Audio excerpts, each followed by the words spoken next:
जय हिंद।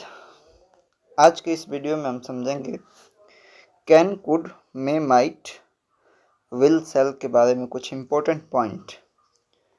ठीक है, जैसे कि मैंने पहला पॉइंट लिया है I can not be able to come tomorrow, और मैंने यहाँ पे जो है क्रॉस का चिन्ह बनाया है, यानी कि जो मैंने सेंटेंस लिखा है यह गलत सेंटेंस है। क्यों गलत है इसके बारे में हम डिस्कस करेंगे।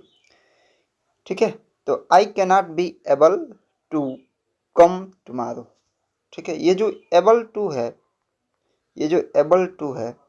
यह एबल टू का यूज जो है कैन या कुड के साथ हम नहीं करते हैं। एबल टू का यूज कैन या कुड के साथ नहीं किया जाता है, इस बात का याद रखेंगे, यही पॉइंट है। ठीक है, तो क्यों नहीं किया जाता है भाई? क्योंकि एबल टू का मतलब कि यह योग्यता को दर्शाता है, और कैन और कुड भी ये भी योग्यता को दर्शाता है। जैसे आई कैन डू इट, जैसे मैं अगर लिखूं आई कैन डू एनीथिंग, मैं कुछ भी कर सकता हूँ। तो कुछ भी कर सकता हूँ यानी कि जो कैन है मेरी योग्यता को दर्शा रहा है कि मैं भाई कुछ भी कर सकता हूँ। उसी तरीके से एबल टू भी योग्यता को दर्शाता है। तो याद रखेंगे इस बात को याद रखेंगे आप कि हमेशा कैन और कुड के साथ एबल टू का यूज हम नहीं करेंगे। ठीक है, एबल टू का यूज नहीं किया जाएगा। तो इसका सही सेंटेंस क्या होगा? तो I can not come tomorrow. ठीक है, तो आई होप ये पहला पॉइंट आपको क्लियर हो गया होगा। ठीक है, दूसरे पॉइंट पे चलते हैं। दूसरे पॉइंट पे चलेंगे हम लोग। ठीक है, दूसरा पॉइंट ये वाला, वी में पॉसिबली कम टुमारो। हम देख रहे हैं कि यहाँ पे जो मे है, मे के साथ यहाँ पे पॉसिबली आया है। ठीक है, और मे जो है सेंस भी यही देता है कि पॉसिबली का। ठीक है, पॉसिबली का सेंस देता है, इस वजह से मे और माइट के साथ हम पॉसिबली वर्ड यूज नहीं करेंगे। तो सही सेंटेंस क्या होगा? तो वी मे कम टुमारो, शायद मैं कल जो है आऊँगा, शायद हम कल आएंगे। ठीक है, वी है ना। चलिए आगे चलेंगे। तो मैंने जो है दूसरा पॉइंट भी क्लियर कर दिया। ठीक है, दूसरा पॉइंट भी क्लियर हो गया। आगे चलेंगे अगले पॉइंट पे, और अगला पॉइंट है हमारा तीसरा, ये कि तीसरा पॉइंट यह है कि he hoped that he will pass the test. वह आशा किया था कि वह जो है टेस्ट पास कर लेगा।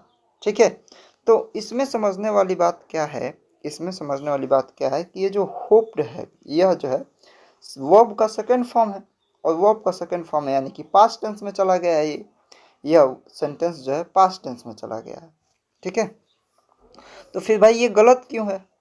तो यह गलत इसलिए है क्योंकि पास्ट टेंस में गलत इसलिए क्योंकि पास्ट टेंस में विल या सेल का यूज न करके हम वुड और शुड का यूज करते हैं। विल या सेल का यूज न करके हम वुड और शुड का यूज करते हैं। तो सही सेंटेंस क्या हो जाएगा भाई? इसका सही सेंटेंस क्या हो जाएगा? तो इसका सही सेंटेंस हो जाएगा he hoped that he would pass the test. ठीक है, तो यह सही सेंटेंस हो गया। क्या मैंने इसमें चेंज क्या किया? तो मैंने चेंज किया क्या? तो इस विल के जगह पे मैंने क्या कर दिया? तो मैंने कुड लिख दिया। ठीक है, और कोई चेंज मैंने नहीं किया। ठीक है, वही पॉइंट भी था। लेकिन यहाँ पे हम देखेंगे कि ही said that he is coming. ठीक है, नोट है ये, कहता है कि ही सेड दैट। ये यहाँ पे जो सेड है ये अभी तो क्या है? पास्ट टेंस में है। ये सेंटेंस क्या है? Past tense. सेड वर्ब का सेकेंड फॉर्म है, से सेड। ठीक है, तो ये वर्ब का सेकेंड फॉर्म है और ये पास्ट टेंस में है। तो नियम यह होता है कि जब ये पहला पार्ट जो है हमारा क्या है पास्ट टेंस में है, तो दूसरा पार्ट भी हमारा पास्ट टेंस में होगा, ठीक है। लेकिन यहाँ पे हम देख रहे हैं कि ही सेड दैट यहाँ पे पास्ट टेंस में है और ही इज कमिंग ये जो है हमारा प्रेजेंट में आ गया, तो इसलिए तो गलत हो गया। अब इज के जगह पे हम वाज रख देंगे तो हमारा सही हो जाएगा। इज के जगह पे हम वाज रख देंगे तो हमारा सेंटेंस जो है सही हो जाएगा, ठीक है। तो आई होप कि आपको बात समझ में आ रही होगी। लेकिन अगर यहाँ पे हम अगले सेंटेंस में ही देखें, अगला सेंटेंस में क्या हो गया, तो he said that the sun is a star. अब यहाँ पे भी क्या है वर्ब का सेकेंड फॉर्म, लेकिन यहाँ पे तो मैंने इज लिखा है और यहाँ पे मैंने सही भी किया है। ऐसा क्यों? तो ऐसा इसलिए क्योंकि जब भी यूनिवर्सल ट्रूथ की बात की जाएगी, हैबिचुअल एक्शन की बात की जाएगी, या आइडम या फ्रेजेस की बात की जाएगी, तो क्या होगा, ये जो है सही हो जाएगा। मतलब कि ये एक्सेप्शन है, हैबिचुअल ट्रूथ और यूनिवर्सल ट्रूथ और जो है आइडम और फ्रेजेस के साथ हम पास्ट टेंस के साथ प्रेजेंट टेंस का यूज करते हैं, ठीक है। तो आई होप कि आपको यह वीडियो अच्छा लगा होगा। मिलेंगे नेक्स्ट वीडियो में।